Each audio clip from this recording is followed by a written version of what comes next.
नमस्कार दोस्तों, welcome back to my channel friends. मैं आप सबका अपने चैनल स्टॉक्स फॉर लाइफ पे बहुत स्वागत करता हूं। Welcome to STFL family. Guys, हमने कुछ दिन पहले ही, इवन 2 दिन पहले ही स्टॉक फटाफट सीरीज स्टार्ट करी थी, जहां पे दोस्तों एक वीडियो में मल्टीपल स्टॉक के बारे में हम लोग डिस्कस करनी है और हमें ये पता करना है कि स्टॉक का बॉटम है, क्या बाइंग लेवल है, क्या दोस्तों सेल आउट करने का समय आ चुका है। ऐसे वीडियोस दोस्तों हम लोगों को एक गाइडेंस मिलता है और हम एक वीडियो में बहुत सारे स्टॉक को चर्चा करके अपना टाइम सेव कर सकते हैं। तो गाइस, आज हमारा इनिशिएटिव का डे 3 है और हम लोगों ने दोस्तों चर्चा करनी है कि आज के दिन मैंने कुछ 12 से 13 स्टॉक को सॉर्ट करा है और हमें क्या क्या न्यूज़ देखने को मिल रही है और दोस्तों क्या हमें बाई करना चाहिए, सेल करना चाहिए, पूरी चर्चा इसी वीडियो में होगी। दोस्तों फ्रेंड्स, आप देख सकते हैं कि आज के दिन मैंने आईपीओ के ऊपर एक वीडियो बनाई है। ग्लैंड फार्मा बहुत ही दिग्गज आईपीओ मुझे लग रहा है कि होने वाला है और विस्फोट कर सकता है। और आईआरसीटीसी क्यों टूट रहा है और कब तक टूटेगा, क्या एक मौका है या फिर धोखा, एक अपॉर्चुनिटी दोस्तों मुझे दिख रही है। आप जाके इस वीडियो को जरूर देखें, तब आपका विजन क्लियर होगा। Now without delaying any further time, let's begin. Channel first time में सब्सक्राइब कर सकते हैं इस तरह के इन्फॉर्मेटिव वीडियो को सबसे पहले एक्सेस करने के लिए। बात करूं फ्रेंड्स की एसबीआई लाइफ इंश्योरेंस की सबसे पहले स्टॉक, तो हमें एक फ्लैट सा देखने को मिल रहा है। 800 का लेवल दोस्तों क्रॉस तोड़ दिया था, तो हमें एक फ्लैट सी रिकवरी भी देखने को नहीं मिल रही है फ्रेंड्स। आई मीन टू से कि ट्रेडिंग हमें फ्लैट सा ही देखने को मिल रहा है। बात की जाए प्रीवियस डे की क्लोजिंग की, तो उस हिसाब से आज हमें उसी रेंज पे बंद होता देखने को मिला। यस, इसके कुछ दिन पहले, इवन मुझे अच्छे से याद है 2 महीने पहले दोस्तों, इनके 725 में एक ओएफएस आए थे आई थिंक, और उस हिसाब से मार्केट ने दोस्तों इसका भाव लगाया था 725।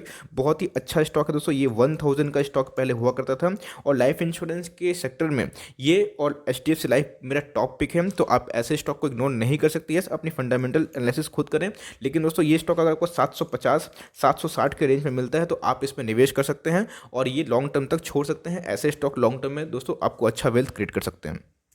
आईआरसीटीसी के बारे में बहुत सारे मेरे सब्सक्राइबर थे जिनका मैसेज मैंने देखा, तो मैंने इसके ऊपर ड्रिल वीडियो पोस्ट कर दी है। मैं आपसे रिक्वेस्ट करूंगा कि जाके दोस्तों मेरे प्लेलिस्ट में उस वीडियो को जरूर देखें, तो पूरा डाउट क्लियर हो जाएगा कि टूट क्यों रहा है और बेस्ट बाइंग लेवल क्या है। उसके बाद दीपक नाइट्रेट में दोस्तों बहुत लोग थोड़ा सा पैनिक में आ चुके हैं कि भाई इसका जो साथी है, बात की जाए केमिकल सेक्टर के, नवीन फ्लोरिन पागल की तरह भागे जा रहा है, लेकिन हमें रिजल्ट में उतने बुरे दिखाई नहीं पड़ रहे थे, लेकिन हमें फिर भी गिरावट देखने को क्यों मिल रही है। क्या यह 700 का लेवल तोड़ सकता है?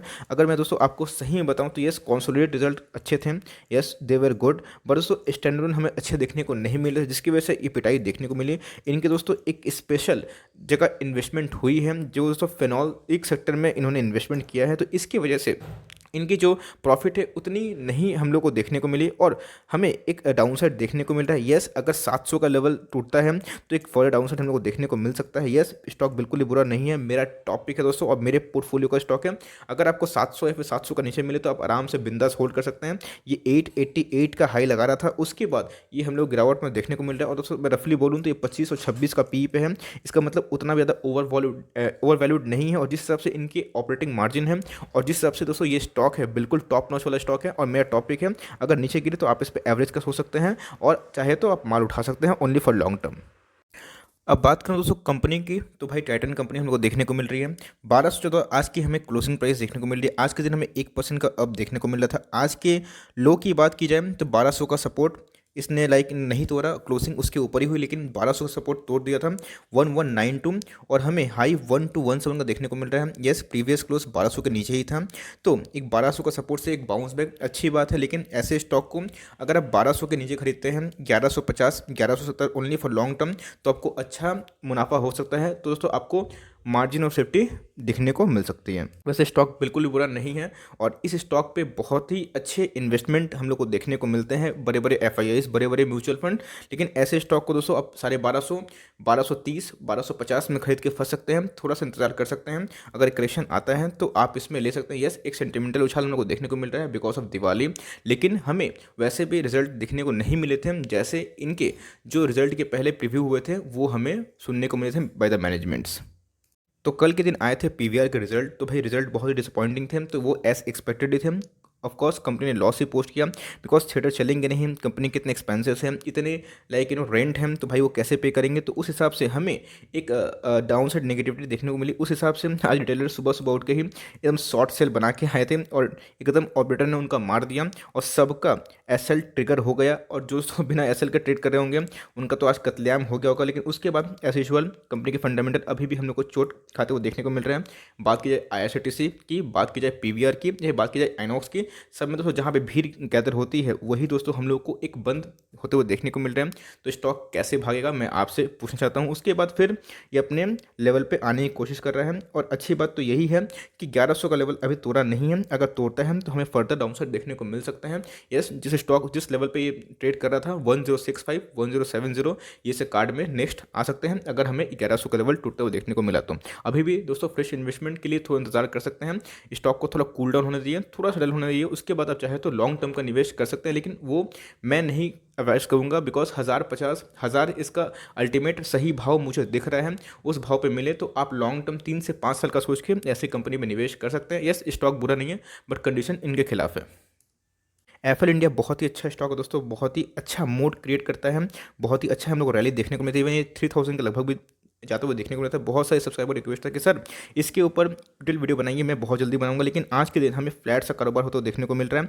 यस, अगर ये आपको निवेश करना है तो इसके जो असली भाव है 2300 पे आप निवेश का सोच सकते हैं। 2300 2400 20 आप दोस्तों इस पे चाहे तो इन्वेस्टमेंट कर सकते हैं, तो आपको थोड़ा सा मार्जिन ऑफ सेफ्टी मिल सकती है। और अभी थोड़ा अवॉइड करें, थोड़ा सा अगर डाउन साइड गिरता है 2600 का अगर सपोर्ट तोड़ता है दोस्तों तो हमें एक डाउन साइड 7 से 8% देखने को मिल सकता है। अगर आप चाहें तो उस लेवल पे आप जीटीटी ऑर्डर डाल दें और आपका अगर ऑर्डर ट्रिगर हो गया तो बहुत अच्छी बात है, नहीं हुआ तो कोई बात नहीं। हज़ारों स्टॉक पड़े हुए हैं, एक दोस्तों भागो स्टॉक को चेस नहीं करने का होता है वरना आप फंस भी सकते हैं।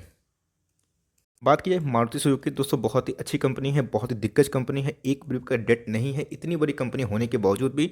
और मोटर सेक्टर की बात की जाए दोस्तों तो हर 3 में से 4 गाड़ी से एक सेल तो भाई मारुति की ही होती है। लेकिन मैं मारुति को 7000 के लेवल पर उठाने का राय बिल्कुल नहीं दूंगा। जिस हिसाब से हमें जीडीपी की हालत देखने को मिल रही है और वर्ल्ड वाइज फिर से लॉकडाउन वाली स्थिति देखने को मिल रही है, second wave of corona virus, तो उस हिसाब से ये थोड़ा हाई वैल्यूएशन पे जाता हुआ देखने को मिल रहा है। यस, अगर गिरे आपको दोस्तों ये 5500 के लेवल पे, 5700 के लेवल पे, 6000 के नीचे मिले तो आप सोच सकते हैं। लेकिन दोस्तों मैं तो इस लेवल पर निवेश नहीं करूंगा, आप चाहे तो कर सकते हैं। स्टॉक बिल्कुल ही बुरा नहीं है, बहुत ही अच्छा है। लेकिन अगर आपको 6000 का नीचे मिले 5500 5700 तो आपको एक अच्छी मार्जिन मिल सकती है। आप चाहे तो लॉन्ग टर्म का इन्वेस्टमेंट कर सकते हैं मोटर सेक्टर में। यस, अगर आप बात की जाए सिर्फ मोटर सेक्टर की दोस्तों मैं अभी मोटर सेक्टर पर निवेश करने की राय नहीं दूंगा बिकॉज मोटर सेक्टर में अभी भी अनसर्टेनिटी देखने को मिल रही है। जिस हिसाब से एक ऑयल प्राइस क्रैश है, इनके लिए अच्छी बात है। लेकिन दोस्तों ओवरऑल एक मार्केट में जीडीपी बहुत बड़ा इंपॉर्टेंट रोल प्ले करते हैं। यस, इनके रिकवरी हुए हैं सेल्स में बट उतने भी नहीं हुए हैं जितने होने चाहिए। लेकिन अगर आप कोरोना वायरस के पैंडेमिक को मद्देनजर रखें तो उस हिसाब से बहुत ही अच्छे हुए हैं। तो आप चाहे तो शॉर्ट टर्म के लिए नहीं लॉन्ग टर्म तक सोच सकते हैं क्योंकि इसका ऑल टाइम हाई 7,700 के लगभग है और उस हिसाब से जिस वैल्यूएशन पे ट्रेड कर रहा है ये अभी मुझे हाई दिखाई पड़ रहा है। एचडीएफसी बैंक दोस्तों बहुत ही दिग्गज बैंक है और ये धीरे धीरे अपने ऑल टाइम हाई करीब जाते हुए देखने को मिल रहा है। आज हमें एक प्रॉफिट बुकिंग देखने को मिली बैंक निफ्टी में। आज का दिन थोड़ा वोलेटाइल था और भाई प्रीवियस क्लोज की बात की जाए तो उस हिसाब से एक फ्लैट सा ही कारोबार देखने को मिला। 1200 के नीचे जाए 1150 जाए तो बिंदास आप इसमें होल्ड एंड कंटिन्यू कर सकते हैं। और लॉन्ग टर्म का दोस्तों अगर विजन है आपका तो एचटीएफएल का टॉप पिक है। बहुत ऐसे सब्सक्राइबर होते हैं जो बोलते हैं कि सर 10 से 15 साल के लिए कोई स्टॉक बताइए, तो भाई यही एक ऐसा स्टॉक है जिसको आप बैंकों में रख सकते हैं। यस, और भी स्टॉक है लेकिन दोस्तों बैंकिंग सेक्टर में ये और आईसीआईसीआई बैंक बहुत ही अच्छे बैंक है। आप चाहे तो एचडीएफसी बैंक में लॉन्ग टर्म का निवेश का सोच सकते हैं। अब आते हैं दोस्तों मेरे दिग्गज एक बहुत ही पसंदीदा स्टॉक है, इसका नाम है नवीन फ्लोरिन। मेरे पोर्टफोलियो का एक ऐसा स्टॉक है जिसको मैं बहुत ही दिल से ट्रैक भी करता हूं और उसको दोस्तों मैं बहुत दिल से इंजॉय भी करता हूं क्योंकि उसकी जो मूवमेंट है काफ़ी मुझे पसंद है। वो हमें एक ट्रेडिंग करने का मौका भी देता है और दोस्तों लॉन्ग टर्म इन्वेस्टमेंट का ये मौका देता है। इनके रिसेंट रिजल्ट आए थे, मैंने कवर किया था, 40% प्रॉफिट में उछाल थे, बहुत ही टॉप नॉच वाली बात थी। और उसके बाद दोस्तों मेरे वीडियो बनाने के बाद ये स्टॉक हमें 300-400 के लगभग जाते हुए देखने को मिला। यस, एक प्रॉफिट बुकिंग देखने को मिली, लेकिन दोस्तों डबल टॉप के बाद ही हमें प्रॉफिट बुकिंग देखने को मिली। भाई होगा ही बिकॉज बहुत ऐसे लोग होते हैं जो ऑल टाइम हाई पर निकलना चाहते हैं। लेकिन दोस्तों स्टॉक में बहुत दम है, अगर आपको 10 से 15% करेक्शन मिले तो आप इसको लॉन्ग टर्म तक होल्ड कर सकते हैं। ऐसे स्टॉक दोस्तों आपको मल्टी बैगर रिटर्न देते हैं। आईटीसी के आने वाले हैं दोस्तों नतीजे 6 तारीख को, तो मार्केट हो सकता है थोड़ा वोलेटाइल रहे और आईटीसी के शेयर पे भी डिस्ट्रीब्यूशन देखने को मिले। नो डाउट ऐसे स्टॉक बहुत ही अच्छा है। फ्री कैश फ्लो की बात की जाए, इनके फाइनेंशियल्स की बात की जाए, इनके असेट्स की बात की जाए, इनके रिजर्व की बात की जाए दोस्तों, तो मैं आईटीसी को 300 पे लेने के लिए बिल्कुल मना कर रहा हूँ। लेकिन जिस हिसाब से ये वैल्यूएशन पे भी ट्रेड कर रहा है बहुत ही अट्रैक्टिव वैल्यू है। अगर आपको डिविडेंड एंजॉय करना है, अगर आपको दोस्तों लॉन्ग टर्म तक किसी स्टॉक पे बने रहना है जहाँ पे आपको डिविडेंड में मिले, आपका वैल्यू भी अप्रिशिएट हो, तो आप इन्वेस्ट कर सकते हैं। डिस्क्लेमर फ्रेंड्स, ये थोड़ा स्लो चलता है तो ये अगर चीज़ आप फैक्टर इन कर सकते हैं, लेकिन आपके पैसों को बहुत सेफ भी रखता है, तो बहुत अच्छे डिस्काउंट प्राइस से मिल रहा है। आप चाहे तो लॉन्ग टर्म का निवेश का सोच सकते हैं। अब बात की जाए फ्रेंड्स तो रिलायंस इंडस्ट्रीज़ की, तो हमें ये देखने को मिला आज 3% का एक बाउंस बैक देखने को मिला था, बिकॉज ऑलरेडी बहुत सोल्ड हो चुका था। यस, अगर 1900 के लेवल को फिर नीचे साइड से तोड़े तो हमें फिर से 1850 1830 के लगभग जाता हुआ देखने को मिल सकता है, अगर ट्रिमेंडस सेलिंग प्रेशर हो तो, वरना 1850 तोड़ेगा नहीं। बिकॉज हम एक्सपेक्ट नहीं कर सकते रिलायंस इधर से आधा हो जाएगा, भले जितने भी ब्रोकर्स आए 1200 का टारगेट दे देते सो, लेकिन मेरे हिसाब से जिस हिसाब से इन्वेस्टर इनमें इन्वेस्ट करके रखे हैं और जो इनका मैनेजमेंट है, उतना अभी मेरे हिसाब से पॉसिबल नहीं है शॉर्ट टर्म में। दोस्तों लॉन्ग टर्म में कुछ भी हो सकता है, ग्लोबल स्लफ आता है तो अगर 1900 का लेवल तोड़े तो आपको एकोमोडेशन का मौका ढूंढनी है। बिकॉज मैंने बोला था दोस्तों 1850 1860 करंट मार्केट प्राइस में आप निवेश कर सकते हैं। जिन्होंने लास्ट टाइम भी किया होगा तो उनको 3-4% का मुनाफा हो गया होगा, लेकिन ऐसे स्टॉक पर दोस्तों ट्रेड ना करें, ऐसे स्टॉक को लॉन्ग टर्म के लिए होल्ड करें। जैसे गिरे तो आप उसमें एवरेज कर सकते हैं या फिर उसको लॉन्ग टर्म के लिए लपक सकते हैं। बिकॉज ऐसे स्टॉक को आप 2300 पे खरीदना पसंद करते हैं, लेकिन दोस्तों जब वो 1800 पे आते हैं 1850 पे आते हैं तो आपकी मर्जी नहीं होती है, आप और भी गिरने का वेट करते हैं। तो ऐसा नहीं होता। तो स्टॉक मार्केट में ऐसा होता है कि आप सेट कर लीजिए कौन से लेवल पे आपको एंट्री करनी है, कौन से लेवल पे एग्जिट, तो दोस्तों आप अच्छा से अपने इमोशन को कंट्रोल कर पाएंगे। आईसीआईसी बैंक बहुत ही दिग्गज बैंक है, मेरा दोस्तों टॉपिक था पहले ही। दोस्तों मैंने आईसीआईसी बैंक को 330 के लेवल पे रिकमेंडेशन दिया था, उसके बाद देख सकते हैं कैसे आईसीआईसी बैंक बहुत भाग चुका है।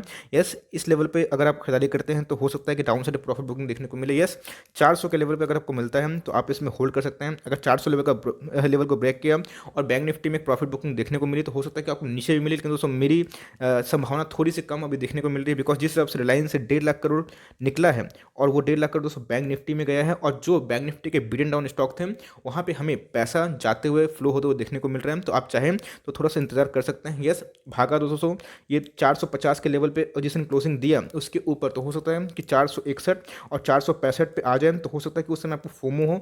तो अगर आपको फोमो में नहीं रहना तो आप चाहे तो खरीदारी कर सकते हैं, लेकिन दोस्तों मैं इस लेवल पर भी खरीदारी नहीं करूँगा, क्योंकि मेरा ऑलरेडी बहुत माल लोअर लेवल से उठाया हुआ है। यस, गिरता है तो मैं इसको बाय एंड डिप्स करने की सोच सकता हूँ। टाटा मोटर्स फिर से 135 के लेवल पे आ गया। बहुत ऐसे सब्सक्राइबर थे जो पूछ रहे थे कि 150 कब जाएगा। फ्रेंड्स जाने का तो जा सकता है, लेकिन अभी थोड़ा मोटर सेक्टर हमें थोड़ा प्रेशर में देखने को मिल रहा है, और जिस हिसाब से लॉकडाउन 2.0 की स्थिति देखने को मिल रही है, हो सकता है कि हमें डाउन साइड और भी देखने को मिले। यस, आप चाहे तो बजाज ऑटो पे, मारुति पे निवेश कर सकते हैं अगर कूल डाउन होता है तो। अगर आप इनके डेट को कंसिडर कर सकते हैं तो ही चाहे तो आप इसमें निवेश कर सकते हैं। स्टॉक बुरा नहीं है, लेकिन इनके डेट और इनके दोस्तों जो जेएलआर के प्रॉब्लम्स थे जो भी सॉल्व होते हैं उनको देखने को मिल रहे हैं। ये अगर समस्या आप फैक्टर इन कर सकते हैं तो निवेश करें। आप चाहे तो मदरसन सुमी को ट्रैक कर सकते हैं, बहुत ही अच्छा स्टॉक है बात की जाए ऑटो सेक्टर के तो। At last but not the list, UPL दोस्तों बहुत ही अच्छा स्टॉक है, लेकिन हमें पिटाई देखने को मिली बिकॉज इनके प्रॉफिट बहुत ज़्यादा डिक्लाइन हो गए। क्यों? तो इनके रेवेन्यू उतने भी ज़्यादा कम नहीं थे, लेकिन फ्लैट से भी नहीं बोलूँगा। यस, 10-15% डाउन साइड हम लोग देखने को मिले थे, लेकिन दोस्तों इनका डेट इनके इक्विटी के अगेंस्ट में बहुत ज़्यादा है, 1 के ज़्यादा, इवन 1.76। तो बहुत ऐसे ब्रोकर्स हैं जिनका दोस्तों नेगेटिव कमेंट हम लोग को देखने को मिला यूपीएल में, और इसीलिए पिटाई हम लोग को देखने को मिली। यस, 400 का लेवल क्रॉस करता है तो और भी डाउन साइड पॉसिबल है। दोस्तों मैं इसके ऊपर सोच रहा हूँ कि एक डिटेल वीडियो लाऊं, तो मैं इसके बारे में अच्छे चर्चा करूंगा। So for timing that is the end of the video analysis on stock फटाफट। अगर दोस्तों मेरा एफर्ट आपको पसंद आया, आपको न्यूज़ सही में अच्छी लगी, तो प्लीज़ लाइक जरूर करिएगा। चैनल फर्स्ट टाइम है सब्सक्राइब कर सकते हैं। तो गाइस मिलते हैं, bye, thanks for watching friends, God bless you all.